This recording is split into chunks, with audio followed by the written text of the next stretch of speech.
Saudara-saudaraku yang terkasih, dalam kitab suci kita seringkali mendengar setan atau iblis ataupun roh-roh jahat yang masuk menghantui atau mengganggu kehidupan manusia, mengganggu kesehatannya, mengganggu ketentramannya, termasuk mengganggu relasi yang intim antara manusia dengan Allah.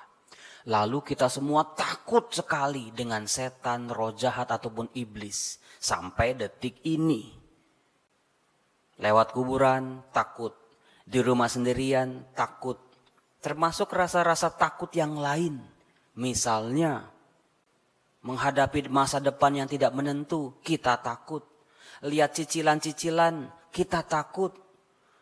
Nanti mau ujian, kita takut. Dan aneka macam rasa-rasa ketakutan yang lain. Tetapi saudara, apakah Anda tahu bahwa ada sosok lain yang lebih istimewa, lebih kuat, lebih luar biasa, namanya malaikat. Yang secara konsisten hadir dalam kitab suci, dalam perjalanan orang beriman, sejak kitab Kejadian sampai kitab Wahyu. Tapi kenapa? Rasa takut terhadap setan lebih mewarnai kita, lebih masuk ke kepala kita dan perasaan-perasaan kita dibanding keyakinan, kekuatan, keberanian karena kita dilindungi oleh malaikat. Peringatan pada hari ini mengajak kita semua untuk menyadari sekali lagi. Ketika kita takut menghadapi sakit penyakit, mara bahaya, dan aneka macam tantangan-tantangan, dikatakan tadi dalam bacaan pertama. Tuhan menempatkan malaikat berjalan di depan kita. Artinya untuk melindungi, untuk menjaga, untuk mengarahkan. Dalam kitab suci ada begitu banyak tokoh-tokoh yang melihat, mengalami, merasakan sosok-sosok luar biasa yang adikodrati, supranatural. Misalnya Adam dan Hawa, Abraham, Lot, Hagar, Yakub, keledai Bileam aja bisa melihat. Yusuf, Maria, dan tokoh-tokoh yang lain. Kalau kita perhatikan, ketika malaikat menampakkan diri kepada manusia, konteksnya selalu menyampaikan kabar dari Allah untuk orang-orang terpilih ini. Dan kalau kita lebih gali, lebih dalam lagi, ternyata berita yang mau disampaikan malaikat selalu berujung pada keselamatan umat manusia. Bukan hanya keselamatan tokoh-tokoh yang tadi saya sebut, tapi juga keselamatan seluruh umat manusia. Karena malaikat sendiri artinya adalah pembawa kabar yang diutus, pribadi yang menyampaikan berita. Itulah malaikat. Saudara-saudaraku yang terkasih. Itu mah Romo Yosef mungkin malaikat itu cuma substisius atau tahayul atau bisa-bisanya orang dulu aja. Tidak. Tuhan Yesus menegaskan dalam bacaan Injil tadi. Ada tokoh malaikat itu. Perannya istimewa. Kehadirannya bisa dirasakan. Saudara-saudara, sebagai penutup khotbah saya tertarik untuk mengulang Ibrani bab 13 ayat 2. Ibrani bab 13 ayat 2. Dikatakan begini. Jangan kamu lupa memberi tumpangan kepada seseorang. Sebab dengan berbuat demikian, beberapa orang dengan tidak diketahuinya telah menjamu malaikat-malaikat. Bisa jadi malaikat selalu hadir dalam kehidupan kita. Dalam wujud-wujud yang tidak pernah kita bayangkan.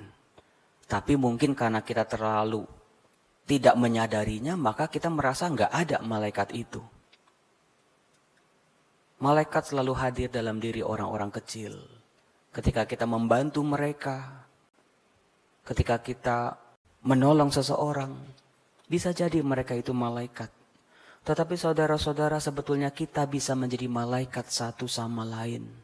Caranya gampang. Kalau saat ini kita susah untuk membantu orang lain, karena kita juga sedang dalam kesulitan, berdoalah bagi mereka. Meskipun mereka tidak minta, mereka tidak tahu kita doakan, di situ kita sedang bertindak seperti seorang malaikat. Mari saudaraku, kita menjadi malaikat satu sama lain, membantu orang supaya hidupnya sejahtera, damai dan sukacita. Allah Bapa, sumber kehidupan kami, terima kasih. Ternyata tanpa kami sadari, pertolongan-Mu selalu hadir dalam kehidupan kami, dalam rupa malaikat-malaikat penjaga yang selalu menjaga kami siang dan malam.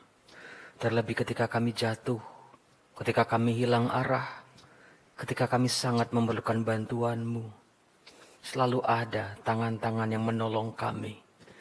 Terima kasih Tuhan untuk semuanya itu.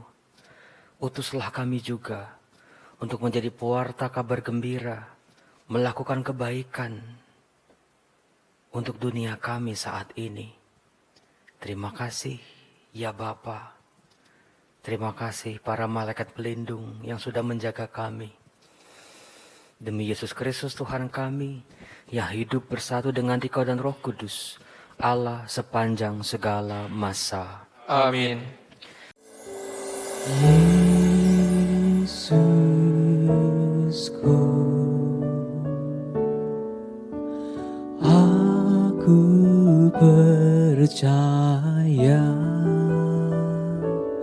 Engkau sungguh hadir dalam sakramen Maha Kudus.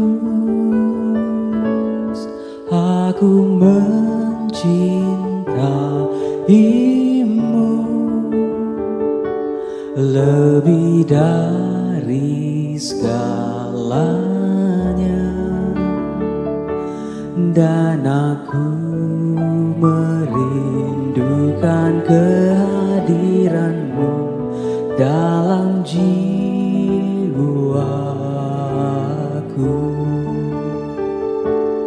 Karena sekarang aku tak dapat menyambut-Mu dalam sakramen Ekaristi, datanglah sekurang-kurangnya secara rohani ke dalam hatiku.